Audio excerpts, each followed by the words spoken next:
গত মৌসুমে আটলান্টা ইউনাইটেডের কাছে হেরে প্লে অফ থেকেই বিদায় নিয়েছিল ইন্টার মায়ামি।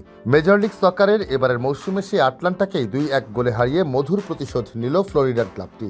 তাতে MLS-এর ইস্টার্ন কনফারেন্সে পয়েন্ট টেবিলের শীর্ষে উঠে এসেছে হাভিয়ার মাসচেরানোর দল। শাইনি চুলে এখন হবে সব হেয়ারস্টাইল। সিল্কোর দ্বিগুণ শাইনি চুল প্রতিদিন।